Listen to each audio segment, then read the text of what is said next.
चलिए अब हम लोग देखते हैं डायस्टॉल के बारे में। तो डायस्टॉल में क्या चेंजेस होते हैं वो हम लोग देख लेते हैं। तो डायस्टॉल जो होगा, जैसे कि सिस्टोलिक डायस्टॉल हुआ या वेंट्रिकुलर डायस्टॉल हुआ, उनको हम लोग मिला करके स्टडी करते हैं, जिसको हम लोग बोलते हैं ज्वाइंट डायस्टॉल। तो देखिए यहां पर में क्या क्या चीजें चेंजेस होने को मिलेंगी। तो डायस्टॉल जब भी मैंने बोला डायस्टॉलिक चीजें जब भी होती है, तो इसका मतलब क्या होगा, वहां पे हो रहा रिलैक्सेशन। रिलैक्सेशन वाले मोड में क्या होगा, तो जैसे ही हमारा हार्ट किया रिलैक्स, तो रिलैक्स होते ही सारे चैम्बर हो गए नॉर्मल, यानी कि ऑरिकल्स एंड वेंट्रिकल्स रिलैक्स। ठीक है, अब जैसे ही रिलैक्स हुआ तो क्या होगा, सारे चैम्बर रिलैक्स हैं। तो यहां से जो ब्लड आने वाले थे, superior vena cava open, superior and inferior, superior inferior and coronary, coronary भी जोड़ लेते हैं, coronary sinus, coronary sinus keep providing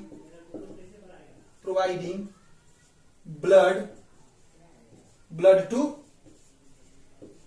auricles. ठीक है, ये क्या करता है, ये जैसे रिलैक्स हुआ, चैम्बर्स रिलैक्स हो गए हमारे, तो क्या होता है, सारी चीज नॉर्मल कंडीशन में, यहां से ब्लड आना मूव करना स्टार्ट हो जाएगा, यहां से आना स्टार्ट हो जाएगा, यहां से आना स्टार्ट हो जाएगा। मतलब कि तीनों superior vena cava, inferior vena cava, coronary sinus, तीनों जगह से ब्लड यहाँ पे स्टोर होना चालू हो जाते हैं, आने स्टार्ट हो जाते हैं। और उस समय में क्या होता है कि ये इसके थ्रू, ये रिलैक्स कंडीशन में ये भी वाल्व हमारा ओपन रहता है। उस कंडीशन में क्या होता है कि ऑरिकल से वेंट्रिकल में भी ब्लड मूव करना स्टार्ट कर देता है। Auricles blood also moves from auricles to ventricles, यहां से मूव करेगा कितना, 70% ब्लड जो है इसके थ्रू जो है मूव कर जाता है, क्योंकि नॉर्मल कंडीशन में रहता है तो पोर होते हैं ओपन, यहां से चीजें मूव करना स्टार्ट कर देती हैं। अब क्या होगा कि ये वाला जो चैम्बर है, इस कंडीशन में क्या होगा कि आपको ये चैम्बर जहां पे पल्मोनरी वाला केस था, ये वाला जो चैम्बर था पल्मोनरी वेन जो था, तो पल्मोनरी वेन क्या हो गया, अब पल्मोनरी वेन हो गया ओपन, वो भी वहां से जो है ब्लड जो है यहां पर आना स्टार्ट हो जाएगा। तो पल्मोनरी वेन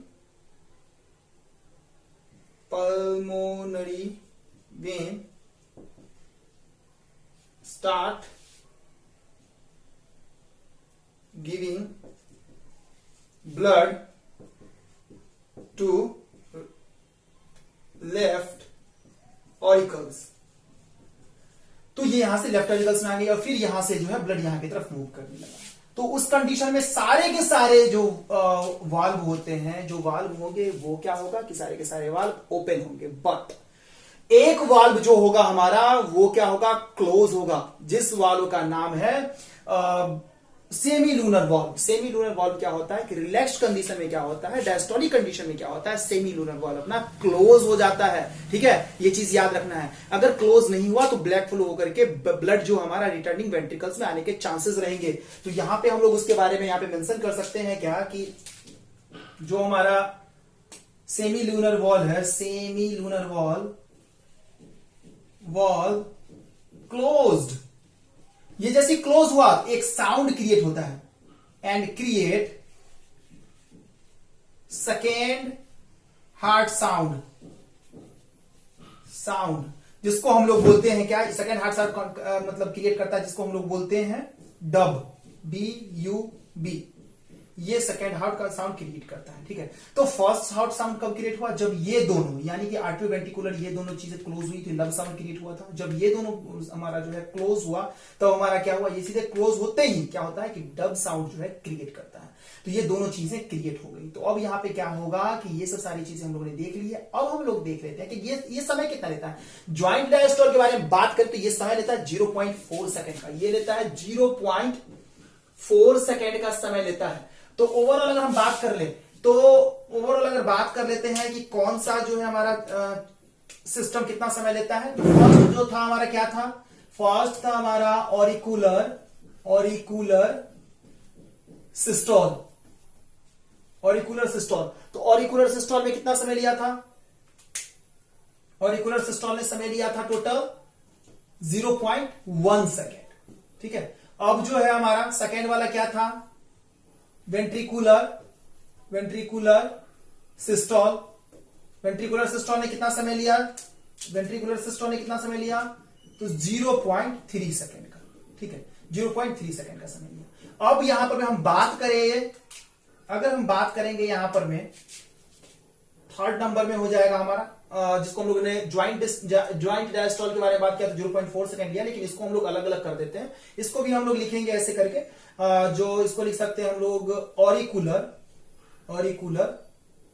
डायस्टॉल।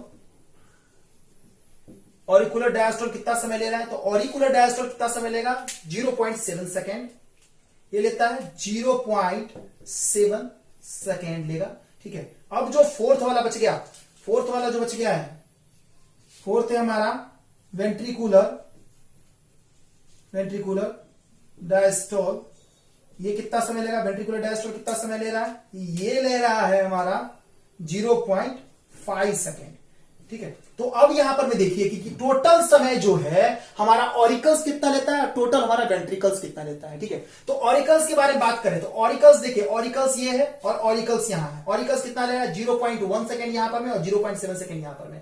ऐसा तो टोटल समय जो है, अगर हम ऑरिकल्स के बारे में बात करें, ऑरिकल्स हमारा टोटल समय कितना लेता है, तो ऑरिकल्स लेता है, सिस्टोल में लेगा 0.1 सेकेंड और डायस्टॉल में लेगा 0.7 सेकेंड का, ठीक है। अब यहीं पे हम बात करते हैं वेंट्रिकल्स के बारे में। वेंट्रिकल्स के बारे में बात करते हैं तो ये लेता है हमारा, सिस्टोल में लेता है, सिस्टोल में ये समय लेता है हमारा टोटल 0.3 सेकेंड और डायस्टॉल में लेता है 0.5 सेकेंड।